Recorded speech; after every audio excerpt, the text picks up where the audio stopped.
Expansion due to temperature, ये हम लोगों ने पिछली क्लास में स्टडी किया था। उसमें एक छोटी सी चीज़ बच गई थी, water showing a very peculiar behaviour in expansion. Water specially एक बिहेवियर कैसे शो करता है उसको हमने इस ग्राफ में दिखाया है। वॉल्यूम, ये आप देख रहे हैं, temperature we start from 100, cool it down, नीचे करते करते 10 तक लाते, 5 तक लाते हैं। वॉल्यूम कम होते जाता है, टेम्परेचर कम करते हैं, वॉल्यूम कम होते जाता है, सिकुड़ते जाएगा, दैट इज नॉर्मल। पर ये होता है कम होते होते 4 डिग्री तक, 4 डिग्री तक ये वॉल्यूम कम होता है और उसके बाद वाटर एक पेक्यूलियर बिहेवियर शो करता है कि जब ये टेम्परेचर और कम होता है तो वाटर एक्सपेंड होना शुरू हो जाता है। So this is an example कि टेम्परेचर कम करने से एक्सपेंशन होता है। So if there is a question कि टेम्परेचर कम करने से किस चीज में एक्सपेंशन होता है, answer is water. If we are decreasing the temperature from 4 degree to lower, 4 degree to 0 degree, क्योंकि 0 डिग्री पे तो वो आइस पे कन्वर्ट हो जाएगा। 4 टू 0 वो वाटर रहेगा, लेकिन बिहेवियर क्या शो करेगा? 4 to 0 the volume goes on increasing. This is what we have actually seen, और ये हमने बना दिया। किसी भी गिवन मास का वॉल्यूम अगर ज्यादा हो जाए तो उसकी डेंसिटी कम हो जाती है, और वॉल्यूम अगर कम करते जाएंगे तो उसकी डेंसिटी इंक्रीज होते जाएगी।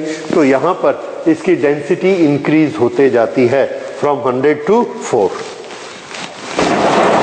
ये देखिए, इसका जब हम टेम्परेचर इंक्रीज करते हैं तो यहाँ एक छोटा सा ग्राफ बनाया है 10, और ये है 0 डिग्री। ये ग्राफ है डेंसिटी का।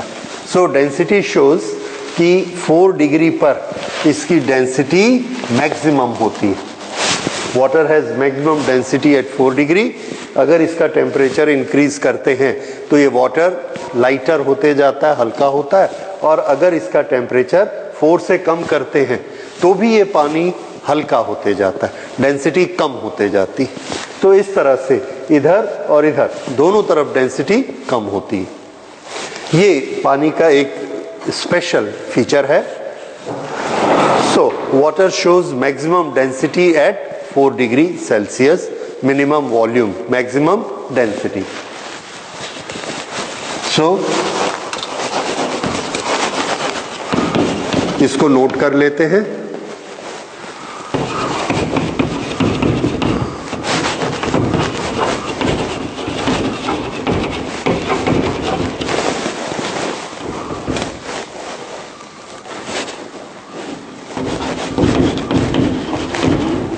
At 4 degree Celsius, it has maximum density.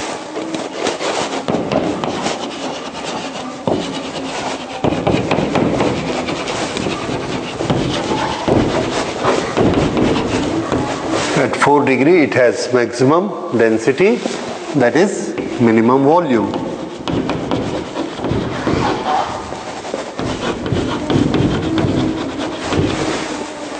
अच्छा, ये नेचर ने ऐसा एक पर्टिकुलर पर्पस के लिए बनाया है। इसलिए पर्पस के लिए बनाया है, हम लोगों ने आर्किमिडीज प्रिंसिपल में पढ़ा है, आइस वाटर पर फ्लोट होती है। क्यों? क्योंकि उसकी डेंसिटी कम होती है। आइस का टेम्परेचर 0 डिग्री सेल्सियस रहता है। ओके, अब अगर हम 0 डिग्री का पानी लेंगे और 4 डिग्री का पानी लेंगे तो किसकी डेंसिटी ज्यादा है? आंसर है 4 डिग्री वाले की डेंसिटी ज्यादा है। दोनों को अगर हम रखेंगे तो 4 डिग्री वाले की लेयर नीचे होगी, 0 डिग्री वाले की लेयर ऊपर होगी, क्योंकि 4 डिग्री वाला ज्यादा डेंस है और 0 डिग्री वाला कम डेंस है। तो नीचे कौन सा पानी मिलेगा? 4। अब अगर हमने एटमॉस्फेयर में देखा, गर्मी के दिनों में टेम्परेचर हाई करते जा रहे हैं और टेम्परेचर हाई होने लगा, 4 degree, 5 degree, 10 degree, 20 degree, 30 degree, पानी भी गर्म होता है। तो 30 डिग्री का पानी, 30 डिग्री की डेंसिटी कम होती है। 30 डिग्री की वॉल्यूम ज्यादा होता है, डेंसिटी कम होती है, तो 30 डिग्री का पानी ऊपर, 4 डिग्री का नीचे, तो नीचे की लेयर 4 डिग्री। अब जो जीव जंतु समुद्र में हैं, जो हमारी ओशन की लाइफ है, उसमें वो सब 4 डिग्री पर रहते हैं। जब गर्मी होती है तो 30 डिग्री का जो पानी है, 20 डिग्री का पानी है, वो हल्का होता है, टॉप लेयर पे आ जाता है, और नीचे सबको 4 डिग्री 5 डिग्री टेम्परेचर मिलता है। उसके बाद जब सर्दियां पड़ती हैं तो टेम्परेचर कम होता है, ऊपर का पानी ठंडा होते होते होते 4 डिग्री से और नीचे 2 डिग्री 1 डिग्री 0 डिग्री हो जाता है। लेकिन वो पानी भी कैसा होता है? हल्का होता है, लाइटर होता है। सो ऊपर में कौन सा पानी मिलेगा हमको? 0 डिग्री। उसके बाद बर्फ जम गई, अगर आइस जम गई तो ऊपर में आइस का टेम्परेचर और कम हो गया, -10, -12, -30, तो उस आइस का टेम्परेचर कम हो गया, एयर का टेम्परेचर इतना कम हो गया, लेकिन नीचे का पानी कैसा है? अभी भी 4 डिग्री सेल्सियस। हीट वाटर में जो ट्रांसमिट होती है वो नीचे की तरफ ट्रांसमिट नहीं हो सकती, इसलिए नीचे का पानी 4 डिग्री ही रहता है, और वो हीट वहां से निकल के ऊपर आइस में नहीं आ सकती। क्यों? वाटर के पार्टिकल को मूव करना पड़ेगा, और वो मूव नहीं करेगा बिकॉज इट इज डेंसर। ज्यादा भारी पार्टिकल 4 डिग्री का होता है, वो नीचे बैठा रहता है, वो ऊपर नहीं जाता। जब तक वो हल्का नहीं होगा, लाइटर नहीं होगा, ऊपर नहीं जाएगा। तो नीचे 4 डिग्री का पानी है, ऊपर का पानी और ठंडा हो गया 0 डिग्री, और ये हल्का हो गया। हल्का है तो ये कहाँ रहेगा? ऊपर। 4 डिग्री वाला नीचे, ये 0 डिग्री वाला और ठंडा होगा, आइस बन जाएगा, और ठंडा होगा, -20 डिग्री हो जाएगा, पर ये भारी नीचे ही है, और ये 4 डिग्री हमेशा वाटर स्टेट में रहेगा। तो इसमें जो हमारी एक्वेटिक लाइफ है, समुद्र के नीचे, समुद्र के अंदर, वो हमेशा वाटर में ही रहती है, वहां पर कभी बर्फ नहीं जमती, क्योंकि जैसे ही पानी हल्का होगा, पानी ठंडा होगा, the moment it gets colder it goes up, and 4 degree can not go up because that is the heaviest, उसकी डेंसिटी सबसे ज्यादा है। So that always remain water. तो ये एक नेचर ने प्रोटेक्शन बनाया है, it is a protection for aquatic life, और हमेशा नीचे 4 डिग्री वाटर ही रहेगा। So this is a peculiar behaviour of the water, what you should remember.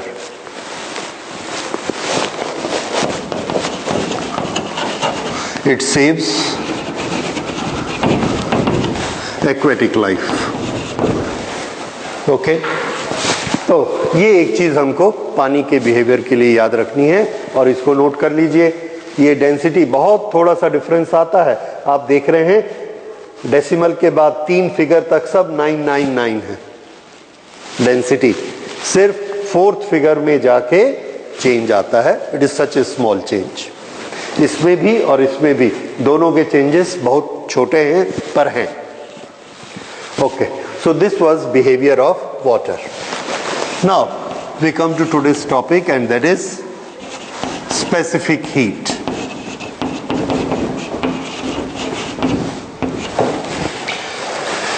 Okay, अब स्पेसिफिक हीट को समझिए क्या होता है। किसी ऑब्जेक्ट को हम हीट करते हैं तो उसको एनर्जी देनी पड़ती है, थर्मल एनर्जी, और उसकी निशानी ये होती है कि उसका टेम्परेचर इंक्रीज होने लगता है। The temperature goes on increasing, that means we are giving it heat. Okay, हर ऑब्जेक्ट को हम देखते हैं कि टेम्परेचर राइज करने के लिए अलग अलग क्वांटिटी की हीट देनी पड़ती है। जैसे हम एक पीतल का बर्तन धूप में रखते हैं, थोड़ी देर में उसका टेम्परेचर राइज हो जाता है, पर अगर उतने ही क्वांटिटी का वाटर धूप में रखते हैं, पानी धूप में रखते हैं, तो उतनी देर में वो उतना गर्म नहीं होता, उसको ज़्यादा टाइम लगता है, जबकि एनर्जी दोनों में बराबर आ रही है। तो इसका ये मतलब होता है कि हर ऑब्जेक्ट अपना टेम्परेचर राइज करने के लिए अलग अलग क्वांटिटी की एनर्जी लेता है। उसके लिए हमने एक मेजरमेंट बनाया कि किसी भी बॉडी को अगर हम टेम्परेचर 1 डिग्री राइज करना चाहते हैं तो जितनी हीट देनी पड़ेगी उसको हम बोलेंगे उस बॉडी की हीट कैपेसिटी। हीट कैपेसिटी, तो ये हमने एक नया शब्द अभी शुरू किया, हीट कैपेसिटी। हीट कैपेसिटी किसकी होती है? तो आंसर है हीट कैपेसिटी किसी भी गिवन बॉडी की होती है। अगर मैं पीतल का एक ग्लास लूंगा तो उसकी एक हीट कैपेसिटी होगी, और उसी पीतल का बना हुआ एक बड़ा बर्तन लूंगा, उसकी हीट कैपेसिटी अलग होगी। छोटा ग्लास है, थोड़ी सी हीट में 1 डिग्री राइज हो जाएगा, बड़ा बर्तन है, ज़्यादा उसको हीट लगेगी तब 1 डिग्री राइज होगा। तो दोनों की कौन सी क्वांटिटी अलग अलग है? आंसर है हीट कैपेसिटी दोनों की अलग अलग है। तो हीट कैपेसिटी हर बॉडी की अपनी अपनी होती है। Heat capacity of a body is quantity of heat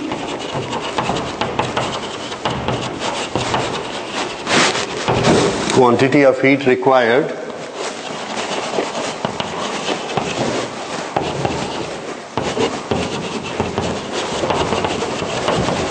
to raise the temperature by 1 Kelvin or 1 degree Celsius। ये कहलाती है हीट कैपेसिटी, और ये किसकी होती है? एक बॉडी की होती है। उसके बाद हम लेते हैं स्पेसिफिक हीट कैपेसिटी।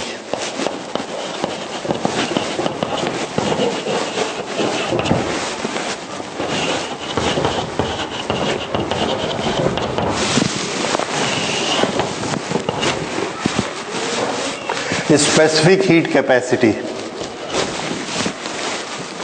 ये अलग अलग मटेरियल के लिए हम लोग मेजर करते हैं। कॉपर एक मटेरियल है, ब्रास एक मटेरियल है, एल्यूमिनियम एक मटेरियल है, वाटर एक मटेरियल है, एयर एक मटेरियल है। हर मटेरियल में हम कंपेयर करना चाहते हैं कि कौन हीट को ज़्यादा एब्जॉर्ब करके रख सकता है अपने में।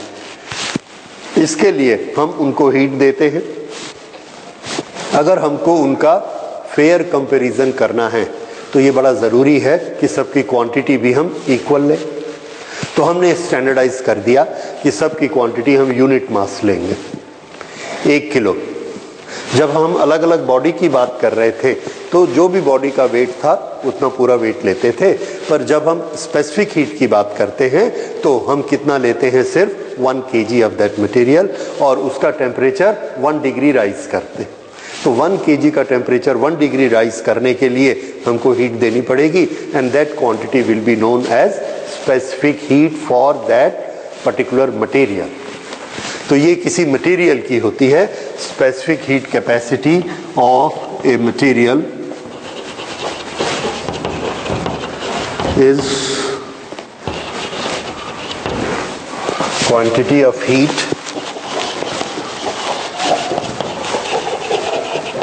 required to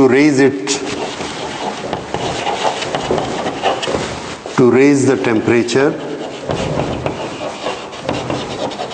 of its 1 kg mass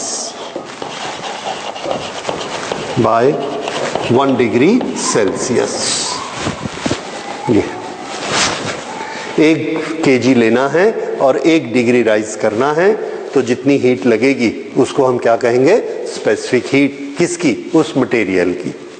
अब चूंकि हमने एक मटेरियल तय कर लिया, जैसे ब्रास, तो ब्रास का 1 kg हमको लेना है। उस kg की शेप, ग्लास हो, बकेट हो, कोई भी हो, दैट हार्डली मैटर्स, क्योंकि हम मटेरियल 1 kg लेंगे तो वो हीट हमेशा बराबर लेगा, शेप उसकी कोई भी हो और मास उसका कितना भी हो।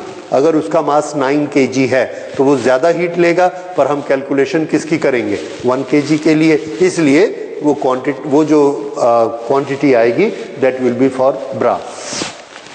ओके, ये स्पेसिफिक हीट कैपेसिटी का हमने सिंबल बनाया S। Specific heat capacity is S। Now what is S? S is the quantity of heat which is given to 1 kg of that material and its temperature will rise by 1 degree Celsius। अब हमने क्या किया? एक material लिया जिसका मास m है। Okay, अगर S देने से 1 kg 1 डिग्री राइज होता है तो m kg को राइज करने के लिए कितनी हीट चाहिए? आंसर है m इंटू एस। 1 kg के लिए कितनी हीट देनी पड़ती है? S, तो m kg के लिए m इंटू एस। ये कितना टेम्परेचर राइज करेगी? 1 डिग्री। हम उसका टेम्परेचर डेल्टा टी राइज करना चाहते हैं, डेल्टा टी, तो कितनी हीट देनी पड़ेगी? Into delta T temperature. 1 डिग्री के लिए कितना दे रहे थे? m इंटू एस, और डेल्टा टी बढ़ाना है तो डेल्टा टी से और मल्टीप्लाई कर दिया। ये हमने हीट दी, तो m बॉडी, स्पेसिफिक हीट और डेल्टा टी, ये पूरा मिलाकर क्या बना? टोटल हीट जो हमको देनी पड़ेगी। फिर से 1 kg को कितनी हीट? S, तो m kg को m इंटू एस। 1 डिग्री के लिए m इंटू एस, तो t डिग्री के लिए ms into T ms into T, ये हमको टोटल हीट देनी पड़ेगी। This is the quantity of heat, इसलिए हमने इसको लिख दिया Q। So this is quantity of heat is equal to ms delta T. ये हमारा एक फॉर्मूला बना। ये है हीट जब किसी ऑब्जेक्ट का टेम्परेचर चेंज हो रहा होता है, मटेरियल का टेम्परेचर चेंज हो रहा है, तो हीट और स्पेसिफिक हीट, ये इनका रिलेशन हुआ। This is heat required heat and this is specific heat, specific heat. This is temperature difference and this is mass of the body. इस तरह से ये हमारा एक बहुत फेमस फॉर्मूला बना कि किसी भी बॉडी को क्वांटिटी ऑफ हीट कितनी दी जाएगी? आंसर है जब भी दी जाएगी उसका टेम्परेचर राइज होगा। डेल्टा टी, उस बॉडी का मास m है, तो कितनी हीट देनी पड़ेगी? mst। ये याद रखिए, Q is equal to mst, m mass, s specific heat and t temperature. अब इस रिलेशन से हम कोई भी चीज निकाल सकते हैं, जैसे S किसके बराबर होगा? S is equal to Q upon mt, ये हो जाएगा। ओके, अब इसमें एक चीज देखिए, relation between specific heat and heat capacity. Specific heat and heat capacity.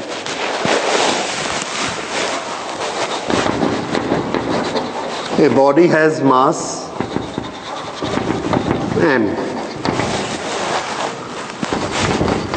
specific heat of material, जिस मटेरियल से वो बॉडी बनी है उसका स्पेसिफिक हीट है S। तो हीट कैपेसिटी की डेफिनेशन क्या है? उस बॉडी का टेम्परेचर 1 डिग्री राइज करना है। बॉडी का टेम्परेचर 1 डिग्री राइज करने के लिए कितनी हीट लगेगी? तो 1 kg में कितनी हीट लगती है? S, तो m kg को कितनी हीट लगेगी? m into S. कितना टेम्परेचर राइज करने के लिए? 1 डिग्री सेल्सियस के लिए।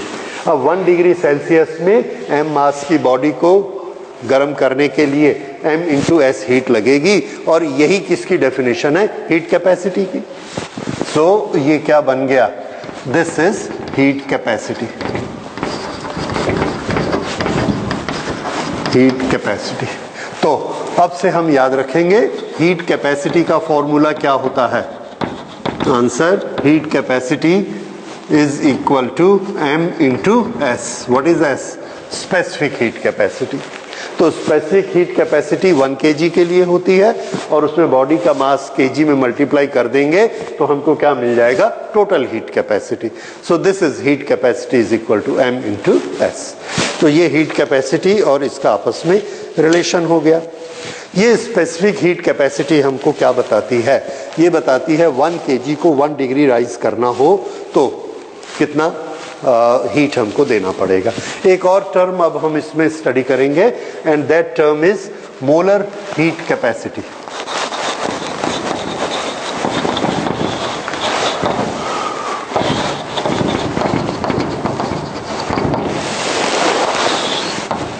Molar heat capacity.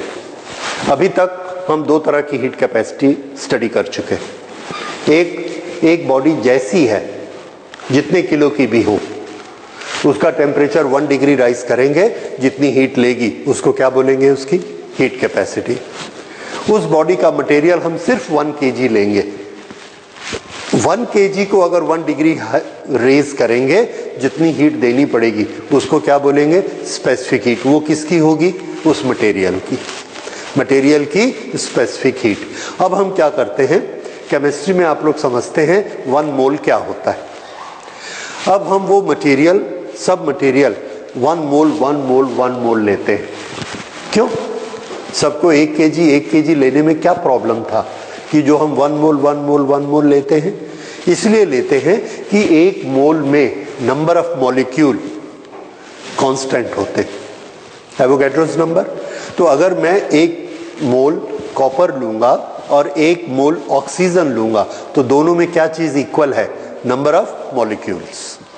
क्या चीज डिफरेंट है? मास। ठीक है ना? दोनों का मास अलग अलग होता है, कॉपर का और ऑक्सीजन का, कॉपर का और वाटर का, सबका 1 kg अगर मैं लेता हूं तो 1 kg में नंबर ऑफ मॉलिक्यूल्स अलग अलग होंगे। तो मैं बोलता हूं मेरे को वो नहीं चाहिए, मुझे सबके नंबर ऑफ मॉलिक्यूल्स बराबर चाहिए। मैं ये निकालना चाहता हूं कि एक मॉलिक्यूल को 1 डिग्री राइज करने के लिए कितनी हीट देनी पड़ेगी 1 मॉलिक्यूल को। अब ऑक्सीजन का मॉलिक्यूल लेंगे तो उसका मॉलिक्यूलर मास 16 आएगा, और हाइड्रोजन का लेंगे तो 1 आएगा, कार्बन का लेंगे तो 12 आएगा।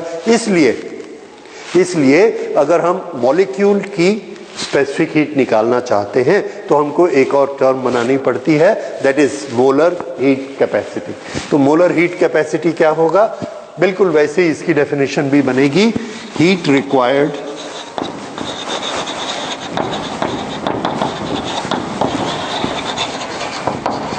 heat quantity required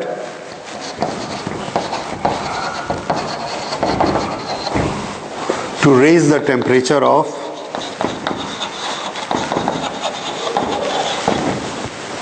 one mole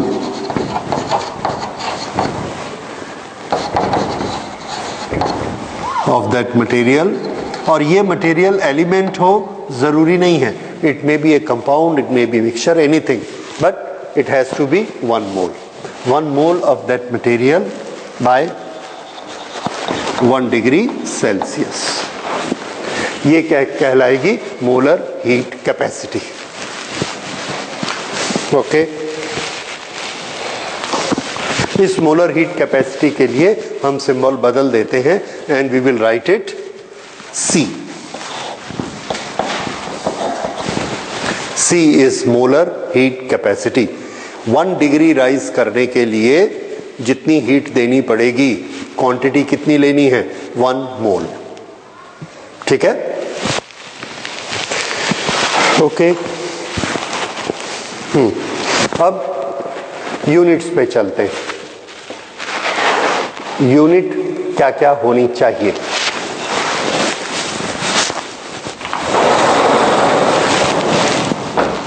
heat capacity, this is energy required for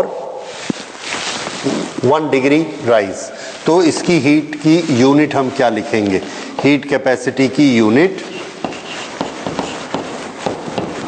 joule पर डिग्री सेल्सियस। बस, सिर्फ एनर्जी है और कंडीशन क्या है? सिर्फ 1 डिग्री राइज करना। सो दिस इज जूल पर डिग्री सेल्सियस। ओके, तो स्पेसिफिक हीट की क्या होगी? इसकी यूनिट बताइए। This will be joule. क्या क्या हमने इसमें 1 किया? पर केजी पर डिग्री सेल्सियस। ये जूल पर केजी पर डिग्री सेल्सियस, ये इसकी यूनिट बन गई। यूनिट, ठीक है? So unit is joule per kg पर डिग्री सेल्सियस। अब यहां आ जाइए, मोल वाले में क्या बनेगा? यूनिट फिर से जूल। अब मास कितना लेना है पर मोल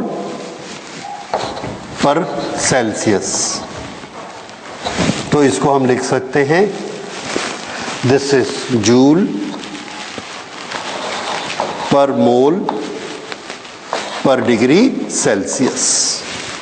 this is unit for molar heat capacity. Okay,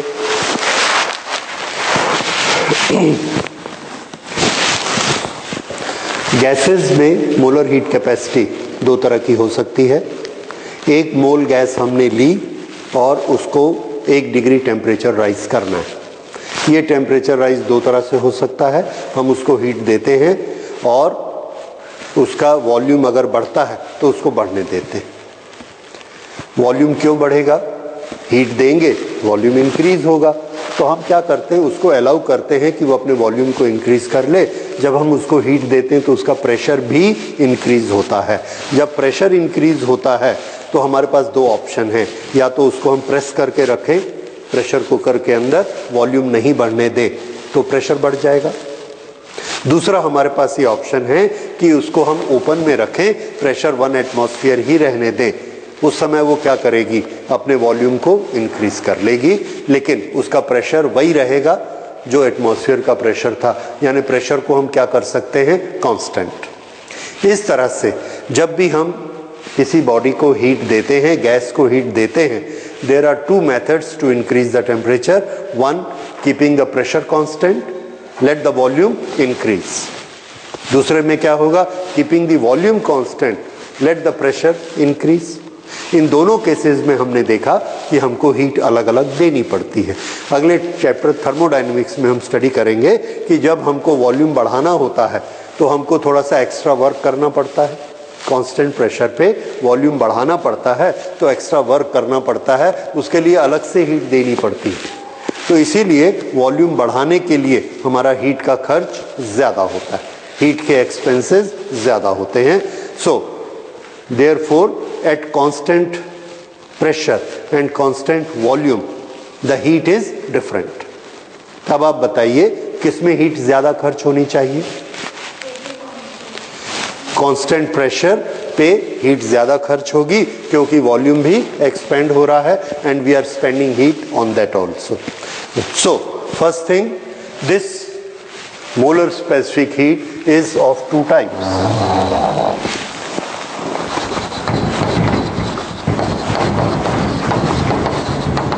molar specific heat 2 types।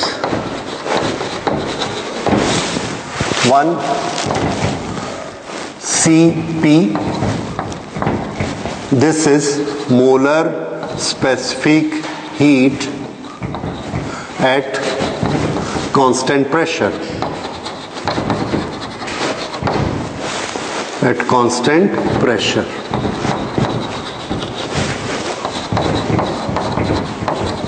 Volume change.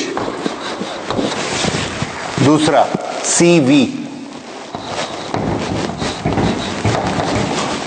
Molar specific heat at constant volume. इसमें हमने वॉल्यूम को नहीं बढ़ने दिया तो हमको एक्स्ट्रा काम नहीं करना पड़ा। क्या चीज इसमें कांस्टेंट रह सकती है? प्रेशर में चेंज। ये 2 तरह की स्पेसिफिक हीट होती है। So this is heat required to raise the temperature by 1 degree at constant volume and constant pressure. इसको हम जाके स्टडी करेंगे और देखते हैं कि इसमें कांस्टेंट प्रेशर वाली हीट ज़्यादा होती है और कांस्टेंट वॉल्यूम वाली कम होती है, क्योंकि हमको वॉल्यूम भी बढ़ाना पड़ता है। सो इसमें थोड़ी सी हम नोट कर लेते हैं। Molar specific heat, molar specific heat, ये हमने लिया hydrogen 28.8 is Cp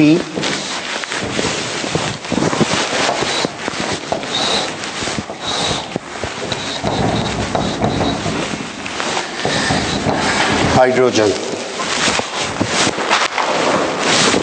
For hydrogen it is 28.8 and this is 20.4. Nitrogen it is 29.1 and this is 20.8. Oxygen 29.4 and this is 21.1. And then we take helium. Helium हमें और ऊपर लेना चाहिए था, so I will take helium here.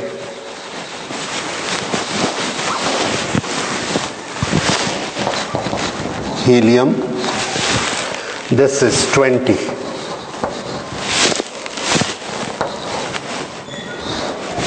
And this is 12.5.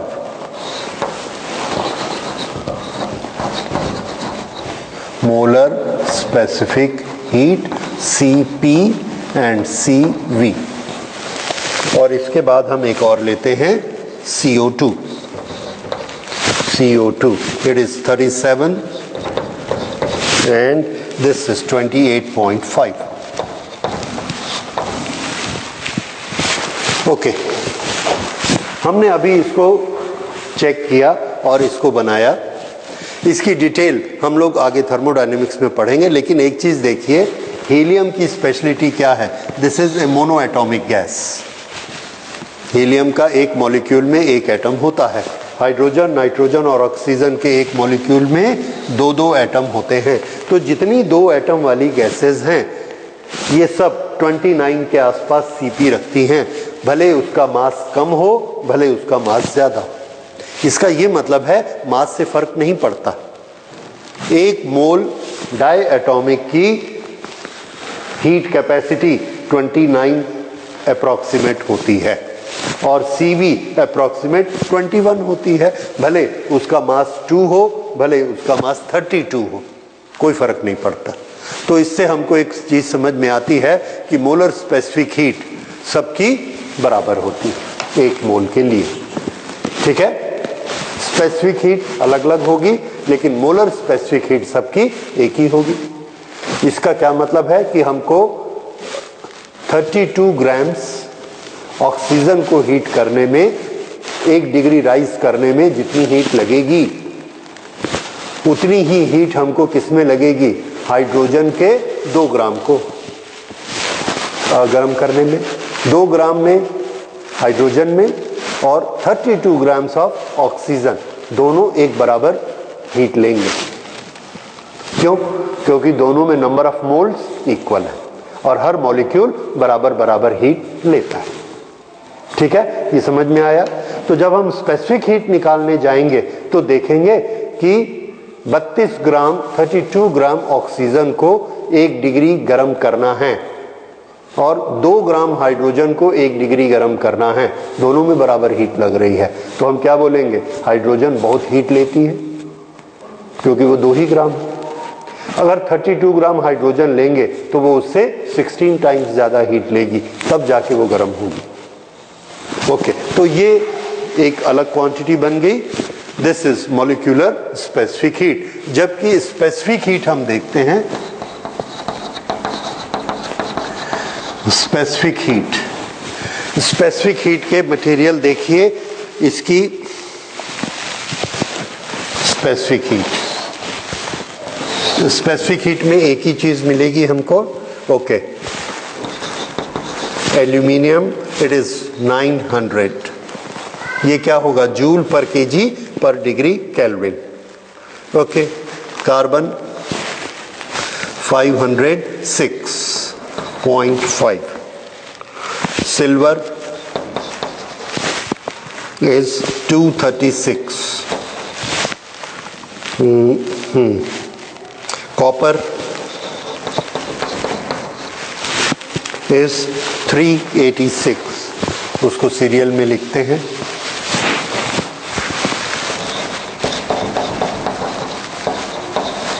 copper 386 and silver is 236.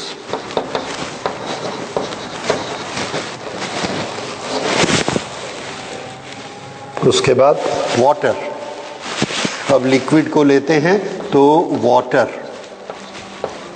इसकी specific heat बहुत special है और ये आपको याद भी रखनी है, 4186, सच ए हाई स्पेसिफिक हीट। तो 1 kg वाटर को गर्म करने के लिए इतनी हीट लगेगी, जबकि 1 kg कॉपर को गर्म करने के लिए कितनी लगेगी, ओनली 386 बस। और अगर सिल्वर को गर्म करना है तब तो सिर्फ 200 में हो जाएगा, और वाटर को 1 डिग्री गर्म करना है तो इतना होगा। ओके, अगर हम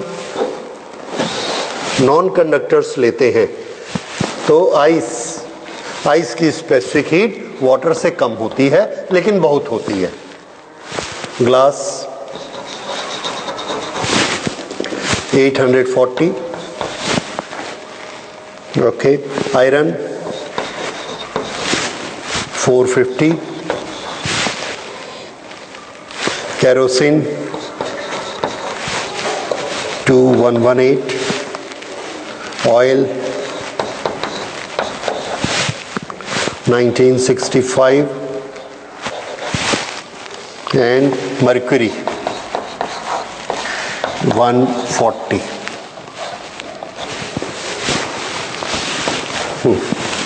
अब ये स्पेसिफिक हीट का टेबल है।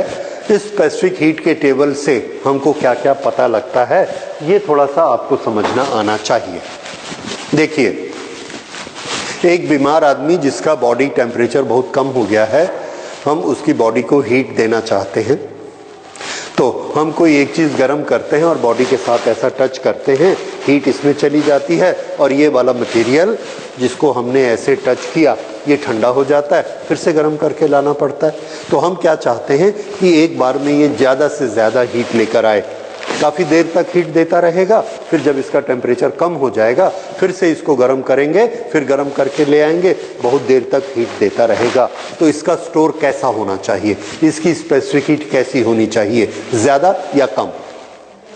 ज़्यादा होनी चाहिए। तो आप कौन सा मटेरियल चूज करेंगे? वाटर। इसीलिए हम हमेशा हीटिंग के लिए वाटर बैग यूज़ करते हैं। समझ में आया? उसका स्टोर ज़्यादा होता है। तो जब हमको हीट का स्टोर चाहिए तो मैक्सिमम हीट का स्टोर किस में मिलेगा? वाटर में। और वैसे ही हमको बाकी चीज़ों का पता लगता है। दूसरी तरफ देखिए, हमको किसी चीज़ को गर्म करना है, गर्म करके उसका टेम्परेचर राइज करना है, हमारे पास थोड़ी सी हीट एनर्जी है, तो आप क्या चीज़ चूज़ करेंगे कि थोड़ी सी हीट एनर्जी दे और उसका टेम्परेचर चढ़ जाए? Yes, very good, mercury 140। Mercury को थोड़ी सी भी 140 सिर्फ हीट दीजिए, 1 डिग्री राइज हो जाएगा। तो इसको अगर हम 4000 दे देंगे, देख रहे, तो उसका टेम्परेचर 250 डिग्री राइज हो जाएगा, 250 ना, कितना राइज हो जाएगा? 10 विल बी 1400, 25, नियरली 25 डिग्री हो जाएगा। ये पानी के 1 डिग्री में जितनी हीट लगती है उतने में Hg कितना राइज कर जाएगा? 25 डिग्री। ये स्पेसिफिक हीट का डिफरेंस होता है। समझ में आ रही कुछ बात?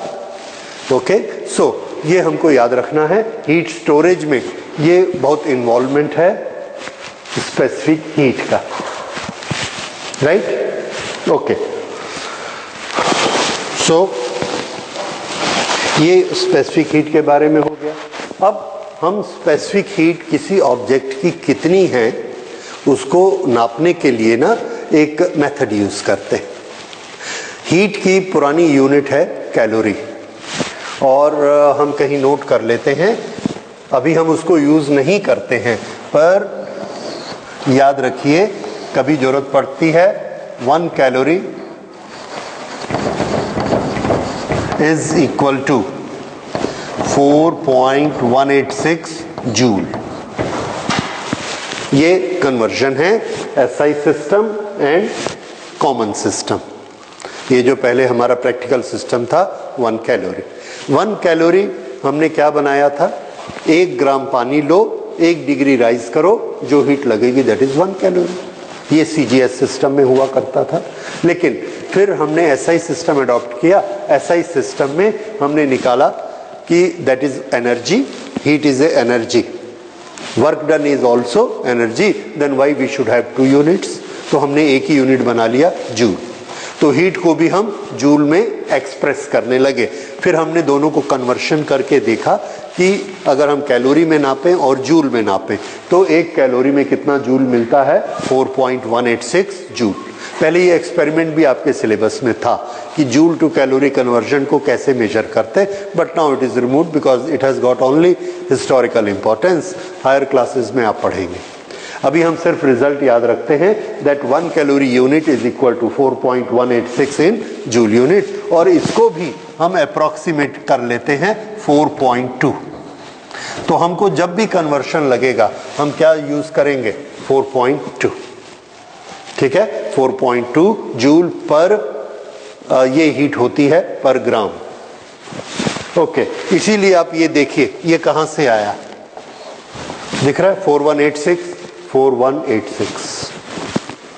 1 kg पर kg, तो हम उसको 1000 से मल्टीप्लाई करेंगे तो ये यूनिट आएगी। सो दिस इज स्पेसिफिक हीट। अच्छा, अब हमने किसी मटेरियल की स्पेसिफिक हीट निकालनी है तो उसके लिए हम एक प्रोसेस यूज करते हैं, and that process is known as calorimetry.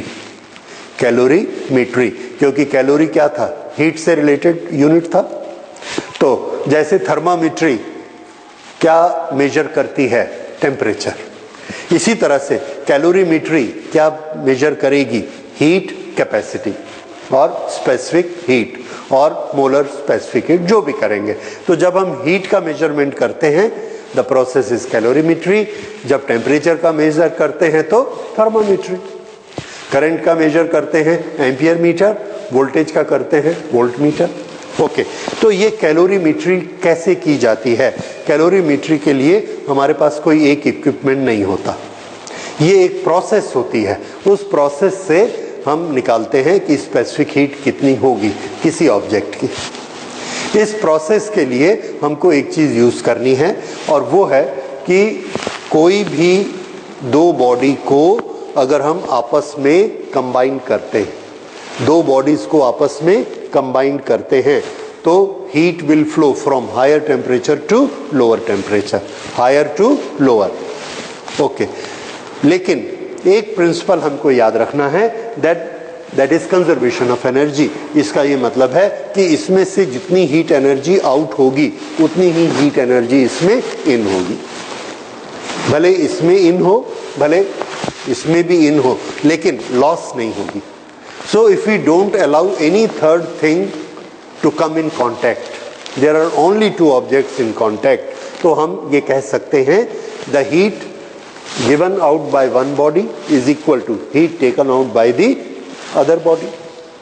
ये जो प्रोसेस है, और हम हर हीट को क्वांटिफाई कर सकते हैं उसके टेम्परेचर से। कैसे, क्वांटिटी ऑफ हीट आपने स्टडी की है, this is quantity of heat. Quantity of heat किससे मेजर होती है, m into S into T, इससे क्वांटिटी ऑफ हीट मेजर होती है, और इससे अब हम यूज करके quantity of heat निकाल सकते हैं। So this is principle of calorimetry। So when 2 bodies are brought in contact, then heat given out by one body is equal to the heat absorbed by the other body। Now heat given out or heat absorbed, how we can measure it? The answer is we can measure it by temperature difference। जो body heat को out करेगी उसका temperature down हो जाएगा, और जो body उसको absorb करेगी उसका टेम्परेचर हाई हो जाएगा। और उसका मेजरमेंट हम कैसे करते हैं, heat given out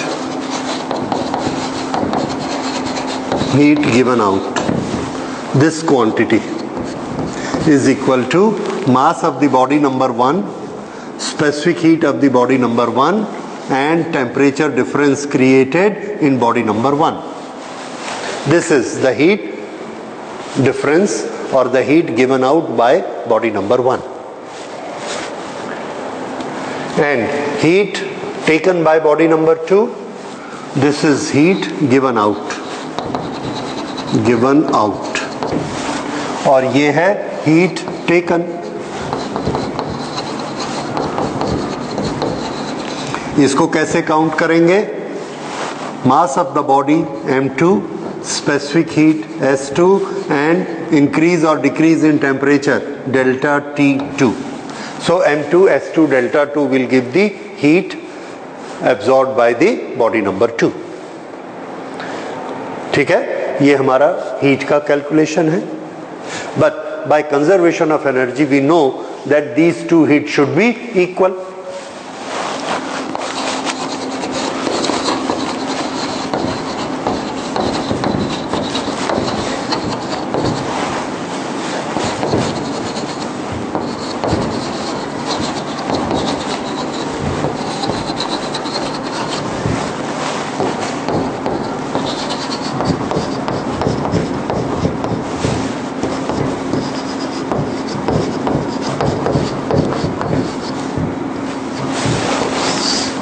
And this is very essential formula for calorimetry. M1 S1 T1 is equal to M2 S2 T2.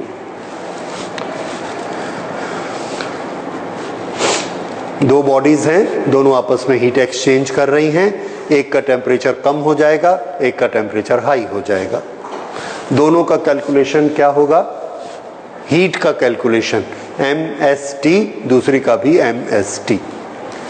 Okay, इसलिए हमें इक्वेशन क्या मिला?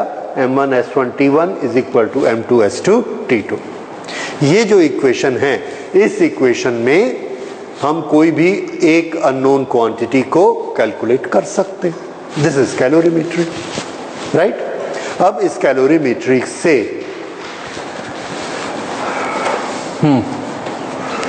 अगर हमको S2 फाइंड आउट करना है तो हमको S1 नोन क्वांटिटी होनी चाहिए. तो हम किसी एक चीज का S मान लेते हैं स्टैंडर्ड. उसको अगर हमने स्टैंडर्ड 1 मान लिया, 5 मान लिया, 10 मान लिया, तो हम S2 कैलकुलेट कर सकते हैं, क्योंकि मास और टेम्परेचर ये दोनों चीजें हमको मेजर करनी आती हैं पहले से. मास स्केल से नाप सकते हैं, तौल सकते हैं, और टेम्परेचर थर्मामीटर से नाप सकते हैं. तो इससे हमको क्या मिलता है? S2 is equal to M1 S1 delta T1 upon M2 delta T2. ये specific heat of the body number 2. Process क्या है? Process heat exchange. Heat exchange. Precaution क्या है? प्रिकॉशन ये है, heat should not go to the third body.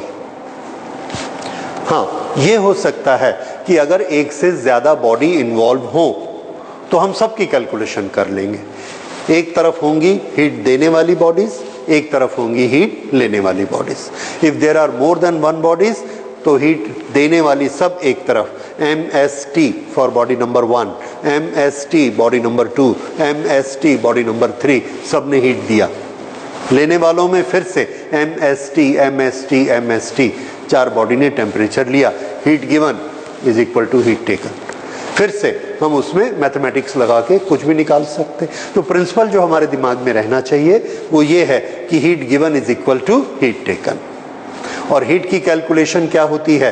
अभी तक जो हमने पढ़ी है वो कैलकुलेशन है MST. ये कैलकुलेशन कब अप्लाई होती है? जब बॉडी का टेम्परेचर राइज होता है.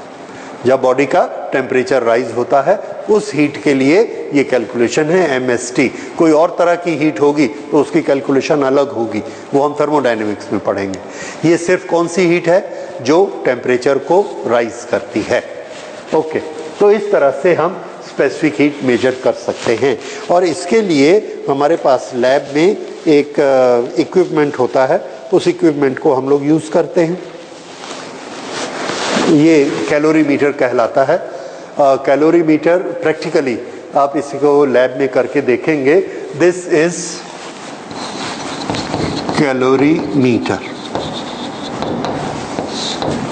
कैलोरीमीटर में एक वुडन बॉक्स रहेगा क्यों वुडन बॉक्स रहेगा? Because it is a good insulator. इसके अंदर और हम फेल्ट लगा देते हैं so that it become insulator. इसके अंदर हम एक कॉपर का पॉट रखते हैं और उसमें पानी डालते हैं, water, and this is A copper pot. इसके ऊपर एक लकड़ी का ढक्कन लगा देते हैं, दिस। तो ये वुडन में पूरा पैक हो गया। इसमें एक थर्मामीटर लगा देते हैं जो इसका टेम्परेचर दिखाता रहेगा। ये टेम्परेचर हम इसको बाहर में देख सकते हैं, थर्मामीटर। ये वाला जो कॉपर पॉट है ये हमको हेल्प करता है कैलोरी की मीटरिंग करने में, so we call it calorie meter. और इसके अंदर हमने पानी दिया हुआ है, वाटर। ओके, इसका टेम्परेचर यहां से देख लेते हैं। अब हमको दो ऑब्जेक्ट चाहिए, एक जो हीट देगा और दूसरा जो हीट लेगा। एक जिसकी स्पेसिफिक हीट हमको मालूम है और एक जिसकी स्पेसिफिक हीट हमको नहीं मालूम है। अगर मुझे एक ऑब्जेक्ट दिया गया है ये कि इसकी स्पेसिफिक हीट बताओ, तो मैंने क्या किया, इसको पहले गर्म पानी में रखा, बॉइलिंग वाटर में। इसका टेम्परेचर कितना हो गया? 100, देख लिया। इसका टेम्परेचर स्टीम में रखा, बॉइलिंग वाटर में रखा, 100 हो गया।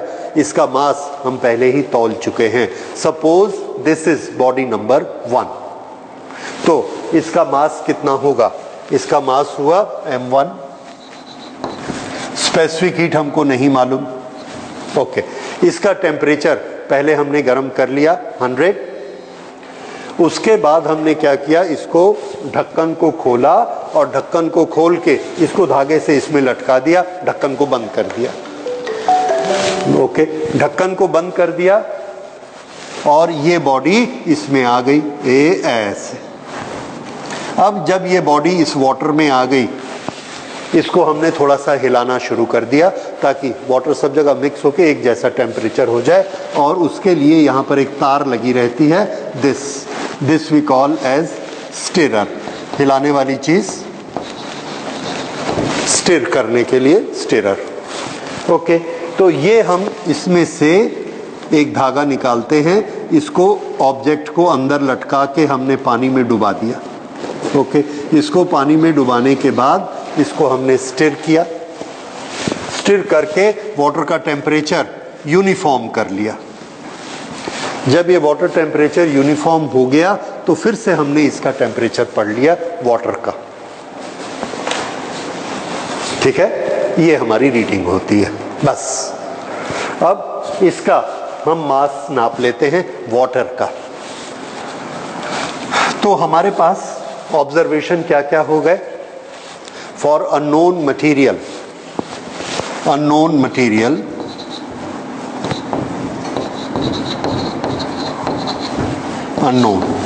मास हमने पहले तौल लिया था।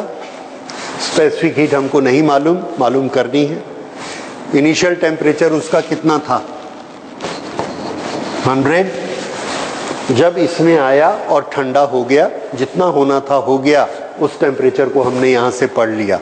फाइनल टेम्परेचर, वो टेम्परेचर था T2। पहले जब हमने इसको नहीं डाला था तो इसका टेम्परेचर कितना था? T1। डालने के बाद हिलाया तो बढ़ के कितना हो गया? T2। ओके, तो इसका टेम्परेचर, ये बॉडी जब बाहर में थी और हमने इसको बॉइलिंग वाटर में रखा था तो इसका टेम्परेचर कितना था? 100। इसमें डालकर हिलाया तो इसका टेम्परेचर कितना आ गया? T2। तो इसमें टेम्परेचर फॉल कितना हुआ? 100 माइनस T2। ये चीज समझ में आई? फिर से 3 तरह के टेम्परेचर आ रहे हैं। इसका टेम्परेचर 30 डिग्री, 30। ये बॉडी का टेम्परेचर 100 डिग्री। हमने इसको पानी में डाला, डालने के बाद हिलाया, पानी का टेम्परेचर हो गया 50। तो बताइए इसका कितना कम हो गया? 100 टू 50 आया ना, 30 तो नहीं आया इसका टेम्परेचर। तो इसमें फॉल कितना हुआ?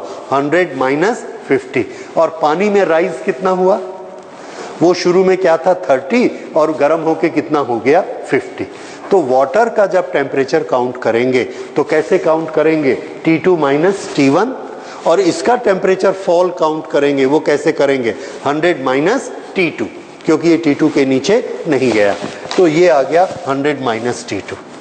अब ये है heat which has gone out, heat out.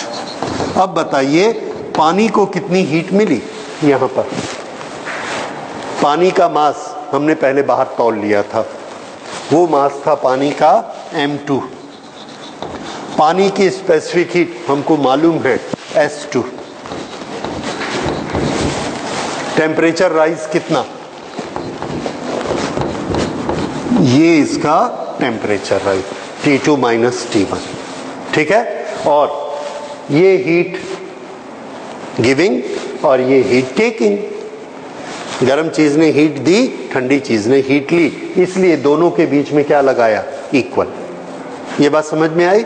अब इसमें हमको निकालना क्या है, स्पेसिफिक हीट, बाकी सब चीजें हमको पता होनी चाहिए। M mass of this body, तराजू से तौल लिया हमने, टेम्परेचर थर्मामीटर से देख लिया, M वाटर का मास ले लिया, S वाटर का स्टैंडर्ड हमको मालूम है 4186, temperature T2 minus T1 observe कर लिया, सब चीजें नोन हो गई, तो हमारा क्या निकल गया S1। Therefore S1 is equal to specific heat of body number 1 is equal to M2 S2 T2 minus T1.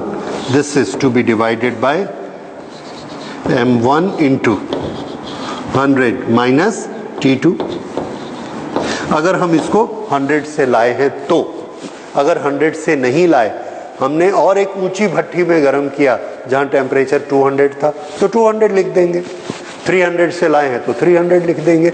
जहां से भी लाए हैं उस टेम्परेचर को नाप के इसका वो टेम्परेचर लिख देंगे। इसको हम T3 भी लिख सकते हैं, कुछ भी लिख सकते हैं। समझ में आ गया आपको कि क्या चीज़ है, वो समझ में आनी चाहिए। इस तरह से हम, ये सब चीज़ें हमको पता है। हाँ, एक चीज में आप इसमें ऑब्जेक्शन कर सकते हैं, उसको प्रैक्टिकल में जरूरत पड़ती है, उसको थोड़ा ध्यान से सुनिए कि वो क्या होता है। इसमें जो ये हीट दे रहा है, हीट लेने वाला कौन है, water, which is in the calorimeter, लेकिन उसके साथ कैलोरीमीटर भी तो है, कॉपर का बना हुआ, वो भी हीट लेता है, उसका टेम्परेचर भी राइज होता है। तो वो हीट को हमने अभी कैलकुलेट नहीं किया, उसको भी करना है। उसको करने का तरीका आसान करने के लिए एक बहुत ही इजी मेथड बनाया गया, उसको हम कहेंगे कैलोरीमीटर का वाटर इक्विवेलेंट। कैलोरीमीटर का वाटर इक्विवेलेंट। तो थोड़ा सा इसको समझिए कि वाटर इक्विवेलेंट क्या होता है।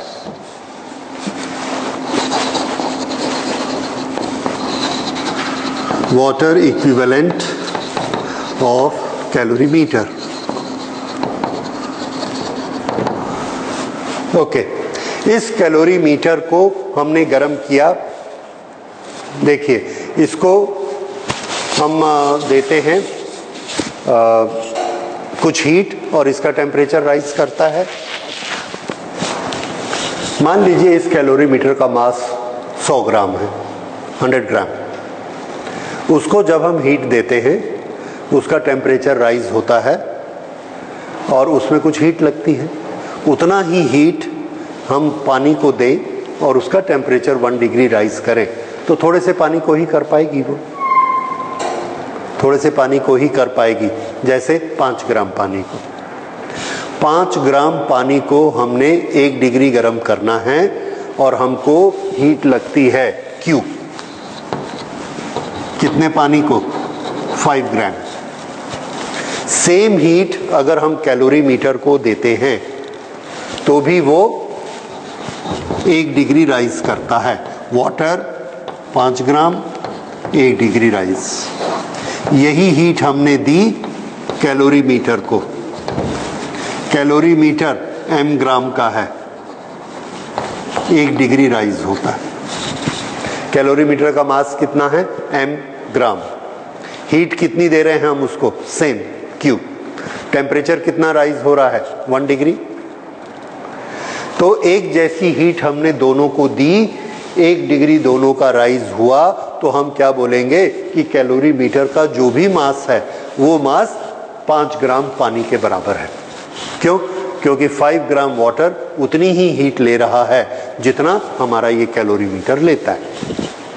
कुछ बात आ रही समझ में? फिर से समझिए इसको।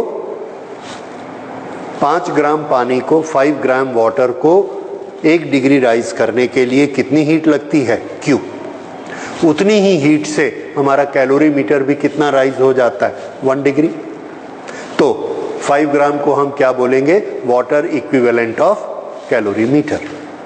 फिर से सुनिए, ये जो वाटर इक्विवेलेंट ऑफ कैलोरीमीटर हुआ, इसकी कैलकुलेशन क्या होती है? तो इसकी कैलकुलेशन देखिए, mass of water, specific heat of water, temperature of water is equal to mass of calorimeter, specific heat of calorimeter, temperature of calorimeter. ये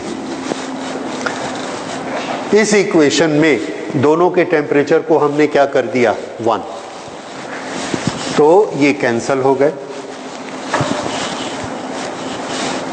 ठीक है, तो mass of water into specific heat of water is equal to mass of calorimeter into this.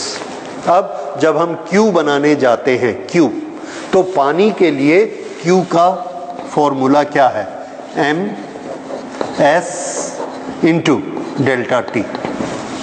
अब ये M और S water, इसकी जगह हम क्या लिख सकते हैं? ये M और C इंटू डेल्टा टी। ये तो ये होता है वाटर इक्विवेलेंट ऑफ कैलोरीमीटर। फिर से वाटर इक्विवेलेंट ऑफ कैलोरीमीटर, उसकी डेफिनेशन नोट करिए। This is quantity of water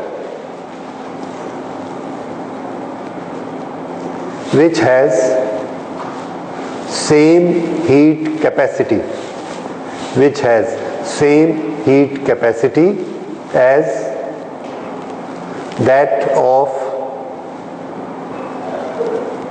calorimeter, as that of calorimeter। ठीक है, it is calculated by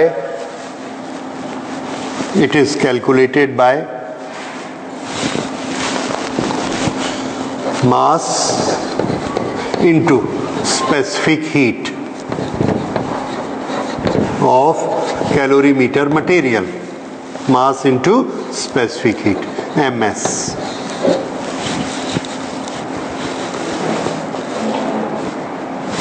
उसके बाद नोट करिए, this is mentioned on calorimeter, this is mentioned on calorimeter body। ठीक है, अब देखिए, अगर इस कैलोरीमीटर पर लिखा हुआ है 5 ग्राम, 5 ग्राम, तो हम क्या समझ लेंगे? ये कितने पानी के बराबर है? 5 ग्राम पानी के बराबर है।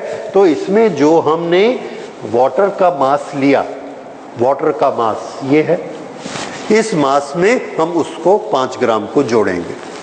फिर से देखिए, कैलोरीमीटर को तौल रहे हैं, तौलने में कैलोरीमीटर आ रहा है 200 ग्राम, 200 ग्राम, पर उसके ऊपर लिखा क्या है कि ये हीट लेता है कितने पानी के बराबर? 5 ग्राम। तो हम क्या करते हैं? 200 ग्राम को नहीं देखते, हम ये जो पानी का इसके अंदर मास है उसके साथ 5 ग्राम ऐड कर देते। That is take care of calorimeter. तो लिख लीजिए, water equivalent of calorimeter, water equivalent of calorimeter is added to mass of water. Water equivalent of calorimeter is added to mass of water. ठीक है. अब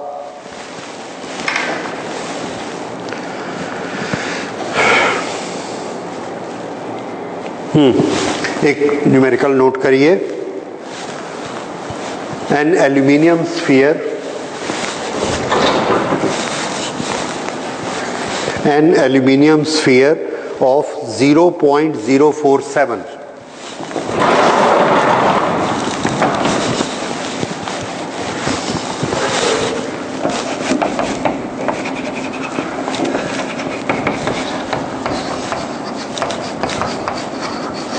0.047 kg is placed for sufficient time in a vessel containing boiling water so that sphere is at 100 degree Celsius. तो ये data note कर लेते हैं. 100 degree Celsius. This is what initial temperature of the aluminium.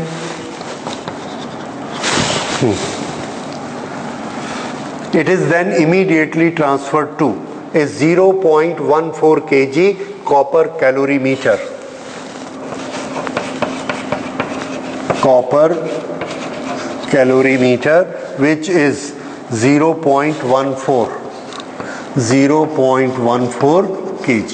ये copper का wait दिया है. Containing 0.25 kg water. 0.25 kg ये है water. Water in calorimeter. Okay.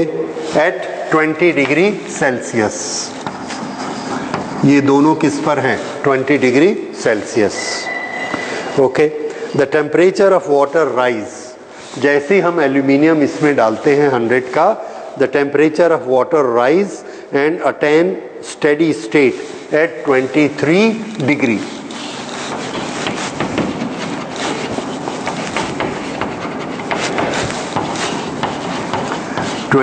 Degree Celsius. Calculate specific heat of aluminium. Calculate S for aluminium. Specific heat of aluminium. ठीक है. तो क्या सेटिंग करेंगे आप? Heat given is equal to heat taken.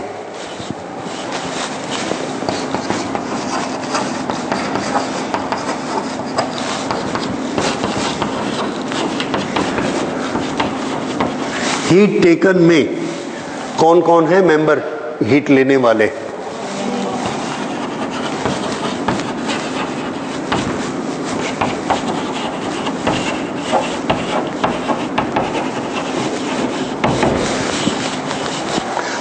यहां पर वाटर इक्विवेलेंट नहीं दिया तो हम वाटर का वेट नहीं बढ़ा सकते, इसलिए कैलोरीमीटर की कैलकुलेशन अलग करनी पड़ेगी.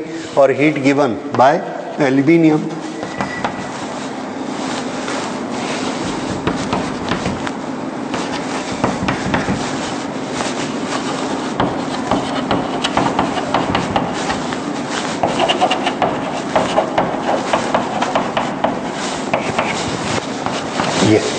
अब फिलअप करिए और बनाइए.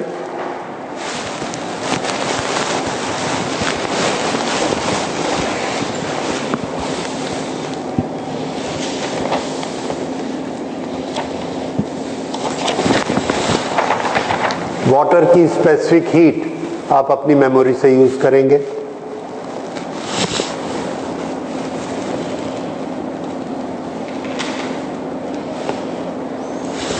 कॉपर भी आपको चार्ट से ही लेना है.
एल्यूमिनियम का T1 कितना निकला?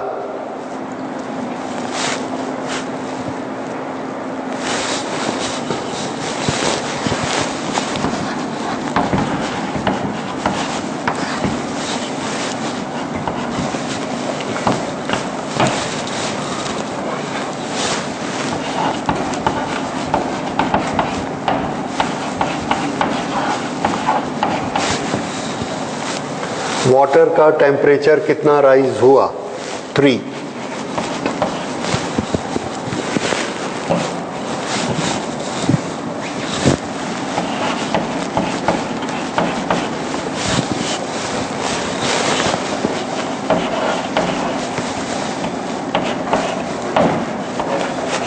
कैलोरीमीटर भी कितना राइज हुआ? 3। ये अब इस पूरे में हम S1 कैलकुलेट कर सकते हैं। Now it is a mathematics. ये इक्वेशन आपको सेट करना आना चाहिए and then you will find the answer after calculation. It will come to 0.911 kilo joule, that is 911 joule.